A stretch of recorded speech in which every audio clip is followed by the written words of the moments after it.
Welcome back to Twin Cities Live. Kelli Hanson is filling in for Ben Lieber today. Ben will be back with us on Monday, but I'm really looking forward to this story that you're sharing with us today. You know, every year, hundreds of Minnesota's veterans enter homelessness, but there's a huge project in Eagan that's hoping to make a big change. That's right. Thanks to Housing First Minnesota, the Minnesota Assistance Council for Veterans, and Lennar Homes, 36 veterans and their families could move into this first-of-its-kind multi-housing complex by the end of the year. Wow. It's called Veteran Village, and we're getting a first look inside.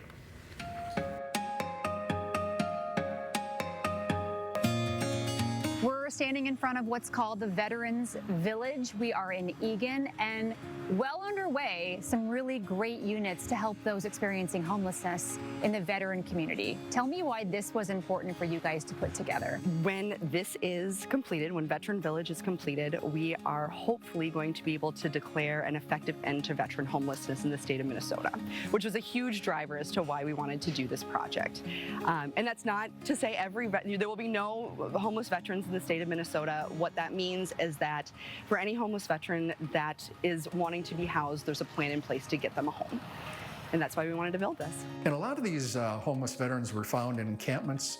Like I say, the females really surprised me. When you should never use the word female homeless veteran in the same sentence, let alone male, and have their kids, be part of that too. How many units, how many veterans are we going to be able to help here? So in Veteran Village, we have 22 total townhome style units that will be completed. 15 of them will be single bedroom units. So think either one veteran or a veteran and a spouse would be able to live in those units.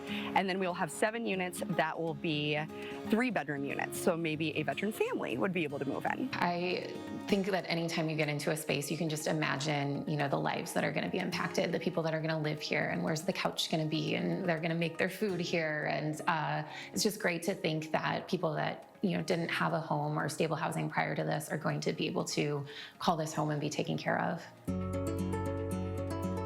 Amazingly, these should all be completed and move-in ready by December. But we can get in and tour them in September, the Fall Parade of Homes, correct?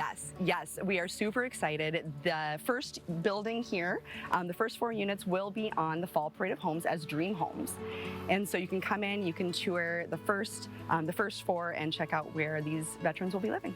Lots of different businesses in the contracting industry have put in their time, their talent, just volunteering, the materials, all of that was given for this to happen.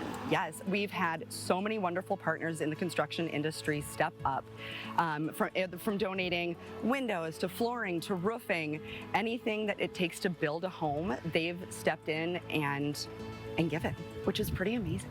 I think a lot of people maybe forget about the veteran homelessness that they're experiencing here in the metro in Minnesota, and that this is going to be home for a lot of veterans. It's incredible because there are so many great organizations here, and the Minnesota Assistance Council for Veterans, who is kind of spearheading this project alongside of us, does such great work with veterans that are experiencing homelessness, and they envision a future where there are enough beds, there's enough stable housing for every single veteran that's on the kind of homelessness registry, and I'm excited to see that day. This project is making a huge leap forward. Really incredible work they're doing, and you could get in seeing a few of those units. If you'd like to learn more on how to donate, you can still do that to Veteran Village, or you'd like additional resources on veteran housing services, you're going to find those helpful links at twincitieslive.com. Be right back. Great job, Kel.